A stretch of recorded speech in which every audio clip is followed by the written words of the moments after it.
Yo, how's it going, guys and girls? My name's Chris and welcome to my channel, CSM Investing. As you can see from the title of this video, today we're going to be talking about how to get a top credit score. Now, I thought I should make a video on this as the other day I decided to check my credit score and I realised that I've got a near perfect one.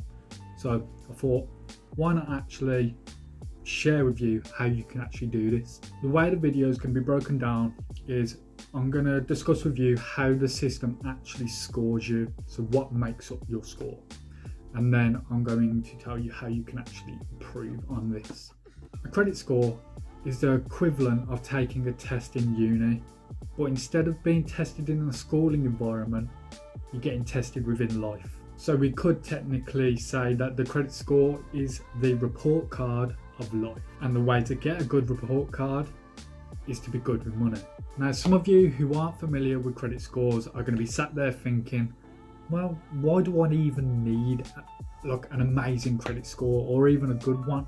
Well, on that note, buddy old pal, I can tell you that with a good credit score, it could end up saving you a lot of money or even making you plenty of it. You can get better loans due to the interest rates given to you being lower, whether this be on houses, businesses, or even within life. If you stick around, I can guarantee that by following these steps, you can save a lot of money as long as you're doing them the way that I've laid them out for you. And not only that, it's not going to cost you a penny to get a score like mine. It's easy to do and it doesn't take much time at all. But before we do any of that, make sure to like, subscribe and turn on that notification bell.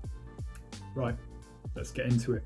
As I said at the beginning of the video, you're going to have to know how the system actually scores you on your credit score. That way it's calculated. So, 1 is your on-time payment history.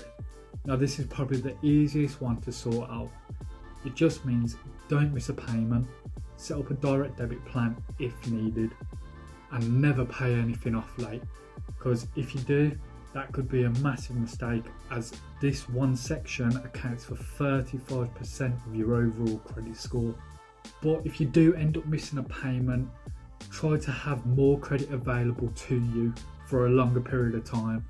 That way, if a payment is missed, it doesn't affect your score as much. You can have more credit available to you by opening up another credit card. And on these payments, you only have to pay back a minimum amount, which is around $50 a month. So if you can't pay off all your credit card debt all at once, pay it off like this in increments. That way you're keeping your credit score more intact. The second part that makes up your credit score is actually worth 30% of your score, and this is credit utilization. This means that you have to be good with money, as you don't want to be maxing out all of your credit cards. You actually only want to be using around 10% of your credit limit. This way it shows to the credit masters that you're responsible and are now liable for a good credit score. And why is this happening? It's all because you aren't relying on the full amount of credit that they've lended you. I'm guessing you like to know how this all works, right? Put it this way, if you have a $5,000 limit on a credit card and you end up using $3,000 of that initial limit, and then you only make the minimum payments towards that, and then if we calculate this, it shows that you have used 60% of the credit that is available to you. And according to CreditKarma, that puts you in the lower bracket, which is bad. But if you only spend $500 of the initial $5,000 that is available to you, that's 10%, and then you pay off in full, this shows to the lenders that you're reliable with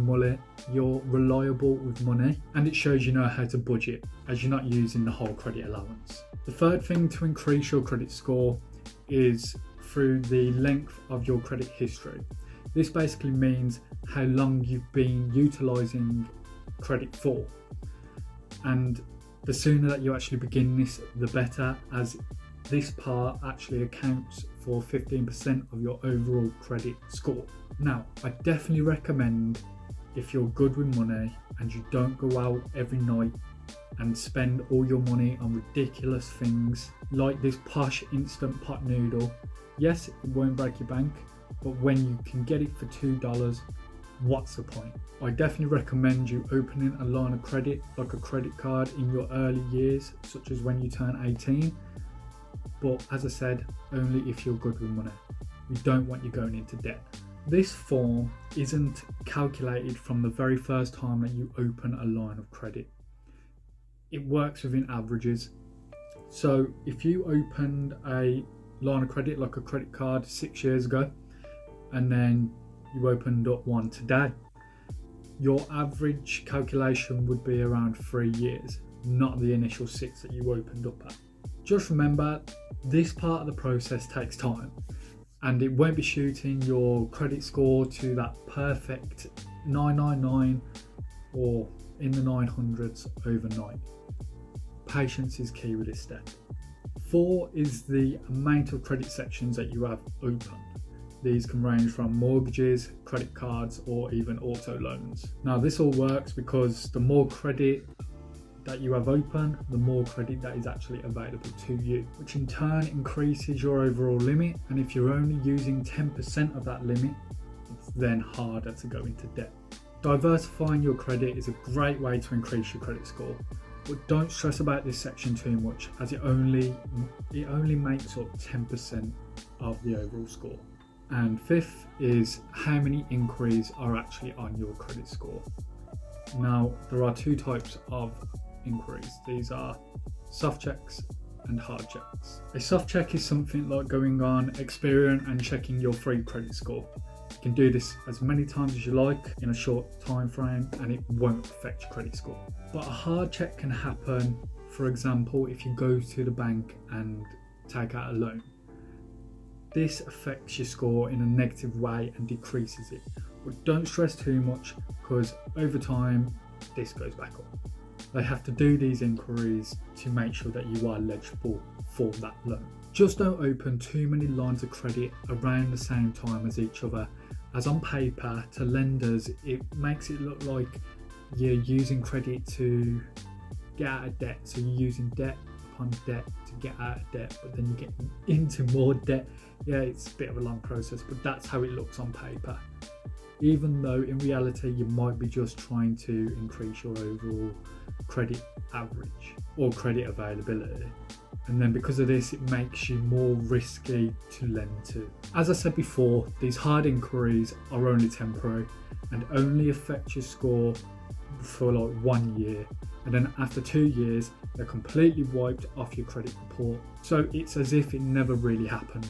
As long as you are following and staying consistent with these steps, you will be able to save and make a lot of money with them. Now, even with a score in the 900s, you still might not be accepted for a loan, as the most profitable customers are those perpetually in debt, never defaulting, but always making the minimum repayments. My final thoughts here are that if you're good with money, then you should definitely have more than one line of credit open. That way you're able to have more available to you.